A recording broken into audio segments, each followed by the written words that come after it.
दोस्तों, आज मैं आपको अपनी दुःख भरी कहानी सुनाने जा रही हूँ। मेरा नाम सुमन है। मैं आपको अपनी ऐसी कहानी सुनाने जा रही हूँ, जिसको सुनकर आप भी सोच में पड़ जाएँगे। मेरे साथ भी कुछ ऐसा ही हुआ था, जिस पर मुझे यकीन भी नहीं आता था। लेकिन जो कुछ भी मेरे साथ हुआ, मेरे लिए उसका यकीन करना बहुत ज़रूरी बन गया था।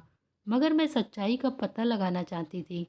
मैं बहुत खूबसूरत हूँ, लेकिन शायद मेरी किस्मत इतनी खूबसूरत नहीं है। मैं अपने माँ-बाप की इकलौती बेटी हूँ। मेरी शादी की उम्र हो चुकी थी। मेरे माँ-बाप ने मेरे लिए रिश्ता देखना शुरू कर दिया। एक दिन मैं अपनी दोस्त रोली के घर पे बैठी हुई थी। मेरी माँ मुझे ढूंढ रही थी, जैसे मैं कहीं खो गई हूँ। मैं जवान थी, लेकिन मेरी माँ मेरी चिंता बिल्कुल छोटे बच्चों की तरह ही करती थी। मैं मेरी दोस्त के घर आई और कहने लगी, तुम यहाँ पर बैठी हो, चलो घर चलो। जल्दी तुम्हें देखने के लिए रिश्ते वाले आए हैं। और तुम्हारा मोबाइल कहाँ है? हम तुम्हें कितनी देर से कॉल कर रहे हैं, मगर तुम्हारा नंबर बंद जा रहा है। मैंने कहा, माँ, फ़ोन की चार्जिंग ख़त्म हो गई होगी, शायद इसीलिए बंद हो गया होगा। मैं अपने घर जाने के लिए तैयार हो गई। तभी मेरी सहेली भी मेरे साथ चलने लगी। घर जाते ही जल्दी जल्दी मैंने थोड़ा सा मेकअप भी कर लिया और चाय की ट्रे हाथ में लेकर लड़के वालों के सामने चली गई।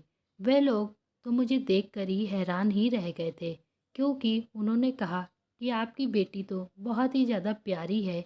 हमें आपकी बेटी बहुत ज़्यादा पसंद आई है। हम अपने भाई के लिए ऐसी ही तो लड़की तलाश कर रहे थे।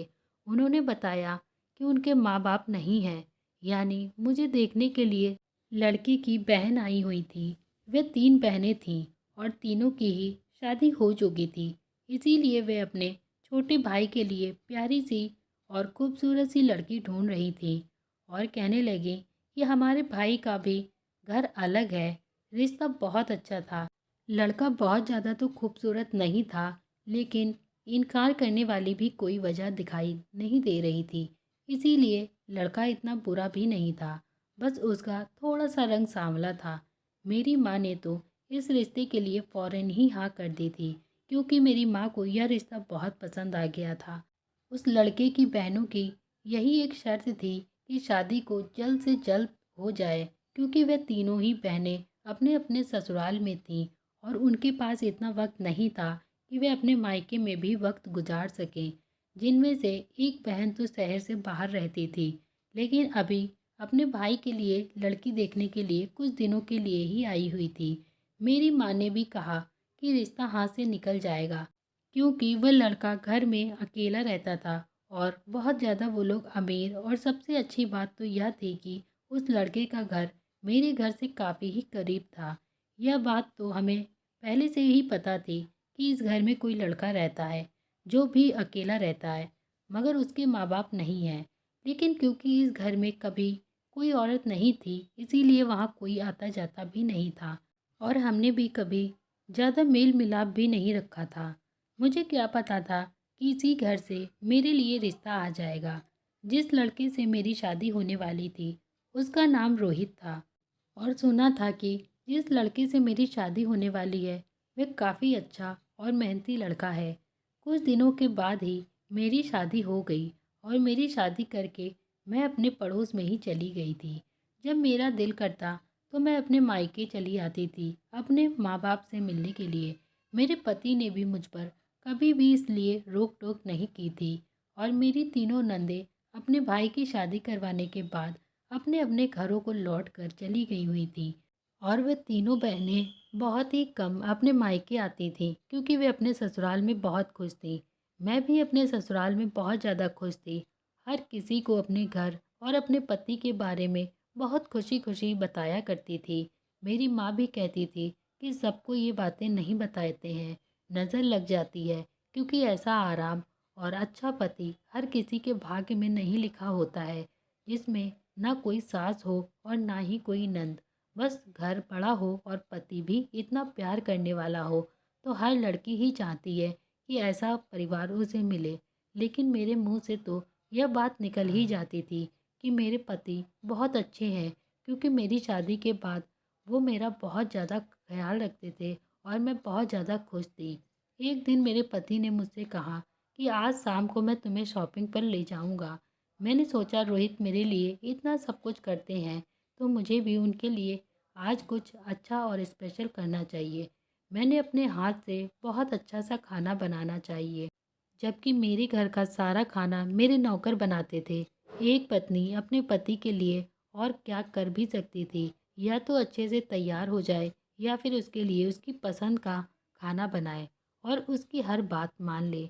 और मैं भी यह सब कुछ करती थी। मैंने अपने पति की पसंद का बहुत अच्छा सा खाना बनाया था। वे घर पर आए तो वो बहुत ज़्यादा खुश थे। उन्होंने मुझसे कहा, आज मैं आपको शॉपिंग अच्छे से करवा दूंगा, और कहने लगे कि रात का खाना भी हम लोग बाहर ही खा लेंगे।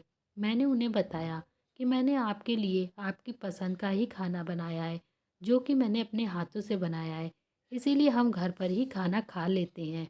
वो मेरी बात सुनकर बहुत ही ज़्यादा खुश हुए और हम लोग खाना खाने के लिए बैठ गए। लेकिन खाना खाते ही अचानक न जाने रोहित को क्या हुआ कि वह एक तरफ को गिर गए। मुझे लगा वो शायद मेरे साथ मजाक कर रहे हैं या फिर एक्टिंग कर रहे हैं, लेकिन जब मैंने चेक किया तो वे बेहोश हो चुके थे। मैं तो बहुत ज़्यादा ही परेशान हो गई थी। मैंने रोहित को उठाने की भी बहुत ज़्यादा कोशिश की, लेकिन वो तो होश में ही नहीं आए। मुझे भी कुछ समझ में नहीं आ रहा था कि मैं क्या करूं, कहाँ जाऊं। मैं अपने घर की तरफ भागी और मैंने देखा कि मेरे घर पर तो कोई नहीं था। वहाँ बहुत बड़ा सा ताला लगा हुआ था। मैं जल्दी से अपने पति को हॉस्पिटल लेकर गई, मगर वहाँ तो डॉक्टर ने बताया कि वो मर चुके हैं। मेरे पैरों तले तो ज़मीन निकल गई। मेरे तो बिल्कुल होश से उड़ गए थे। मैं बहुत ज़्यादा रोने लगी। मेरे तो कुछ समझ में ही नहीं आ रहा था। मेरा सब कुछ बर्बाद हो गया था। मैंने बहुत हिम्मत करके ये खबर सबको बताई और मैंने इरादा भी कर लिया कि मैं अपने पति के घर में ही रहूँगी। रोज रात होते ही मुझे रोहित के पास लेटने का एहसास होता था। आज फिर से मुझे यही एहसास महसूस होने लगा। इस बार तो मुझे अचानक से ऐसी नींद आई कि मुझे कुछ पता ही नहीं चला कि मैं कहाँ पर हूँ और क्या कर रही हूँ। लेकिन जब भी मैं सुबह उठी तो मेरा दिल बहुत ही हल्का था। मुझे ऐसा लग रहा था जैसे सब कुछ ठीक है, मुझे कुछ भी नहीं हुआ है। मुझे ऐसे महसूस हो रहा था मेरे पति इस दुनिया में नहीं थे, मगर मुझे ऐसा लगता था कि वो मेरे साथ ज़रूर थे और मेरी ज़िंदगी ऐसे ही गुजर रही थी। रोज़ रात को जब मैं करवट बदल कर सो जाती थी तो मुझे महसूस होता था कि पिछली तरफ कोई लेटा हुआ है। एक दिन मैंने हिम्मत की और सोचा कि आज मैं करवट बदल कर ज़रूर देखूंगी कि मेरे पति हैं या नहीं। लेकिन जब मैंने करवट बदली तो वहाँ पर कोई भी नहीं था, और ऐसे ही काफ़ी देर गुजर जाने के बाद भी मुझे वहाँ कोई भी हलचल महसूस नहीं हुई। इसका मतलब वे नहीं चाहते थे, यानी कि मेरे पति नहीं चाहते थे मैं उनको देखूं। मैं सिर्फ रोहित को महसूस कर सकती थी और मेरे लिए इतना ही बहुत काफ़ी था, और मैं यही कर रही थी। एक दिन मेरी दोस्त रोली जब मुझसे मेरे घर पर मिलने के लिए आई तो उसने मुझे कहा, तुम तो पहले से काफ़ी बेहतर लग रही हो और अच्छी लग रही हो। तुमने अपने आप को शायद संभाल लिया है। कहते हैं कि ईश्वर सबको सब्र दे ही देता है। वैसे भी अभी तुम्हारी उम्र ही क्या है, जो तुम्हारी शादी को भी 4 ही महीने तो हुए थे। तुम्हें फिर से किसी के बारे में सोचना चाहिए। तुम्हारे पास तो अभी कोई औलाद भी नहीं है और ज़्यादातर लोगों को पता भी नहीं है। अगर किसी और मोहल्ले में तुम्हारी शादी करवा दी जाए तो वह लोग अंदाज़ा भी नहीं लगा पाएंगे कि तुम्हारी पहले भी शादी हो चुकी थी। मैंने रोली से कहा, प्लीज़ इस तरीके से बातें मुझसे मत करो। मैं अपनी ज़िंदगी में बहुत ज़्यादा खुश हूँ। बस जो जैसा मेरी ज़िंदगी में चल रहा है उसे वैसा ही चलने दो। उसने भी मुझसे कहा कि ठीक है, जैसा तुम्हें सही लगे। मैं हर वक्त अपने पति के बारे में ही सोचती रहती थी। वे वक्त जो मैंने उनके साथ गुजारा था और फिर जो मेरे साथ हुआ। जिस तरह से रोहित अचानक ही मुझे इस दुनिया से चले गए छोड़कर, वह दिन मेरे लिए सबसे बनूत और सबसे भयानक था। मुझे नहीं पता था कि मेरे पति को दिल का दौरा पड़ा है। उस डॉक्टर ने कहा था कि किसी को भी अचानक हो सकता है, और जिन लोगों को दिल की परेशानी होती है, जब तक उन्हें यह पता चलता है कि उनको अटैक आया है, तब तक उनका मामला बहुत ही ज़्यादा ख़राब हो जाता है। मुझे नज़र लग गई थी मेरी माँ ठीक कहा करती थी कि अपनी खुशियों के बारे में सबको नहीं बताया करते हैं, लेकिन मैं तो बता दिया करती थी। मेरी तो सारी दुनिया ही उजड़ सी गई थी। मैं अपने पति का ख्याल दिल से नहीं निकाल सकती थी। मैं हमेशा ही परेशान रहने लगी, उनको सोच सोच कर। बस यही सोचती रहती थी कि काश मेरे साथ ऐसा नहीं हुआ होता। आखिर मेरे साथ ऐसा क्यों हुआ? मेरा दिल बहुत उदास रहने लगा। एक दिन रोली के घर पर एक औरत आई हुई थी और मैंने उससे बातें करने लगी थी। उसने मेरे पति के बारे में मुझसे पूछा। मैंने उन्हें अपनी सारी कहानी बता दी थी। उन्होंने मुझसे कहा कि बेटा, जब कोई दुनिया से चला जाता है तो क्या वह दुनिया में वापस नहीं आ सकता? उन्होंने कहा कि ऐसा बिल्कुल भी नहीं हो सकता है। जब एक बार शरीर से आत्मा निकल जाती है तो वह हमारी आत्मा ईश्वर के पास चली जाती है। मैंने कहा ऐसा भी तो हो सकता है कि मरे हुए लोग वापस आ जाते हैं। उस औरत ने बताया कि मरे हुए लोग कभी भी वापस नहीं आते और वे मरे हुए लोग नहीं होते हैं, बल्कि उनकी आत्मा होती है जो आपके दिमाग और आपसे झूठ बोल रही होती है, आपको इस्तेमाल कर रही होती है। मैं उनकी बात सुनकर बहुत ही ज़्यादा डर गई थी। इसका मतलब था कि वो मेरे पति नहीं थे, वो उनकी आत्मा है। मुझे बहुत डर लगने लगा था। मुझे समझ में नहीं आ रहा था कि मैं क्या करूं, कैसे करूं। मैंने सोच भी लिया था कि अब मुझे क्या करना है। मैंने यह सारी बातें अपनी दोस्त रोली को बता दी थी। मैंने उससे कहा था तुम एक रात मेरे घर में ही रहोगी।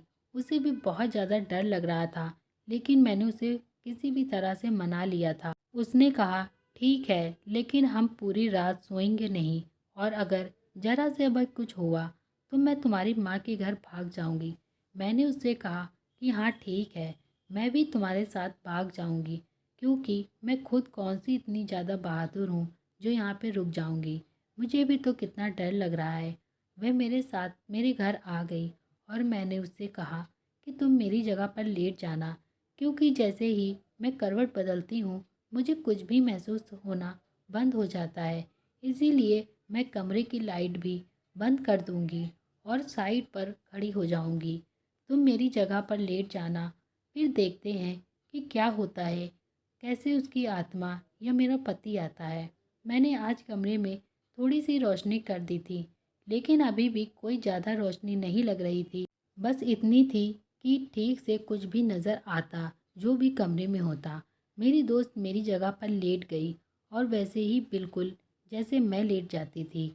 मेरे पति की आत्मा दिखाई नहीं दे रही थी, लेकिन जिस तरह से वह बिस्तर में वजन महसूस होता था और बेड पर भी मुझे वजन महसूस होता था, इसका मतलब था कि अगर वहाँ कोई आता तो मुझे ज़रूर नज़र आता। मगर ऐसे ही वक्त इसी तरह से गुजरने लगा था। रात के 1 बज गए और फिर मेरी आंखों ने जो मंजर देखा कि मेरे पैरों तले से तो बिल्कुल ज़मीन ही निकल गई थी। मैंने देखा कि खिड़की से कोई अंदर दाखिल हुआ है। वो कोई आदमी था, लेकिन उसका कद मेरे पति से ज़्यादा लंबा था और थोड़ी देर के बाद उसके पीछे ही 3 आदमी और आ गए जो अंदर कमरे में दाखिल हुए, जिसमें से एक आदमी एक तरफ हो गया और जो आदमी पहले दाखिल हुआ था उसने एक रुमाल लिया और उस रुमाल पर कोई दवा लगाई और मेरे दोस्त के नाक के करीब ले जाने लगा। वो आंखें बंद किए हुए लेटी हुई थी। इतने में ही मैंने चीखना शुरू कर दिया था और मैंने लाइट भी ऑन कर दी। और लेकिन उसके बाद सबसे ज़्यादा मेरी दोस्त हैरान थी, क्योंकि उस कमरे में जो आदमी था वो उसी का ही मंगेतर था। मैंने साइड से एक डंडा उठा लिया और मैंने कहा कि अगर तुम लोगों ने आगे बढ़ने की जरा सी भी कोशिश की तो मैं तुम लोगों की जान ले लूँगी। मेरी दोस्त भी मेरे पीछे छुप गई और उसे कहने लगी कि तुम यहाँ पर क्या कर रहे हो और यहाँ लोग कौन हैं। उस डॉक्टर ने उन दोनों को भगा दिया था और कहने लगा मेरी बात तो सुनो, तुम लोगों को सब कुछ मैं बता देता हूँ। डॉक्टर भी बहुत ज़्यादा घबरा गया था, लेकिन मैं उसकी कहानी समझ चुकी थी। मैंने अपने नंबर से अपने डैड को कॉल मिला दी थी, लेकिन मैंने इस तरह से कॉल की थी कि उसको बिल्कुल भी पता ना चले। और फिर थोड़ी देर के बाद ही वहाँ पर मेरे डैड भी पहुँच गए, क्योंकि मैंने घर के दरवाजे पर लॉक नहीं लगाया था और मेरी माँ भी आ गई थी। उन्होंने इस डॉक्टर विजय को पकड़ लिया था और एक तरफ बैठा लिया था। उसके बाद उसने सारी सच्चाई बता दी, जिसको सुनकर हम सब के होश उड़ गए थे। पहले तो कुछ भी बात नहीं बता रहा था, लेकिन शायद मेरे डैडी सब समझ चुके थे, इसीलिए उस पर बार बार उन्होंने हाथ उठा रहे थे। वह चुपचाप मार खा रहा था, क्योंकि वो जानता था उसकी गलती थी। और रोली काफ़ी परेशान हो रही थी, क्योंकि यह उसका मंगेतर था, मतलब उसका होने वाला पति था। और उसका यहाँ पर क्या काम था? जिन लोगों को भी वे साथ लेकर आया था, पता नहीं वे लोग कौन थे, लेकिन उसने उनको टाइम पर ही भगा दिया था और खुद हमारे हाथ लग गया था। उसने बताया कि उसे पता था कि मैं घर में अकेली रहती हूँ और मेरी दिमागी हालत भी बहुत ज़्यादा ठीक नहीं चल रही थी, इसीलिए वह रात को यहाँ पर आ जाता हूँ और इसे क्लोरोफॉर्म सुंघा देता हूँ। और कभी कभी मेरे साथ मेरे कुछ दोस्त भी आ जाया करते थे और यह समझती थी कि उसके पति की आत्मा आई है, जबकि उसके पति की आत्मा नहीं, वो लोग हम थे। एक दफ़ा उसने पलट कर भी देखा था कि पीछे कौन लेटा है, तो मैं बेड के पीछे छुप गया था। इसीलिए वह पलट कर भी कभी नहीं देखती थी कि उसके पति नहीं चाहते हैं कि वे उसे देखें। मेरे डैड ने उस डॉक्टर के मुंह पर थप्पड़ मारा, लेकिन मैं यह सोच रही थी कि उसको ये सब कुछ कैसे पता चला कि मैं अपने पति की आत्मा के बारे में इस तरह सोचती हूँ। उसको इस बारे में किसने बताया होगा?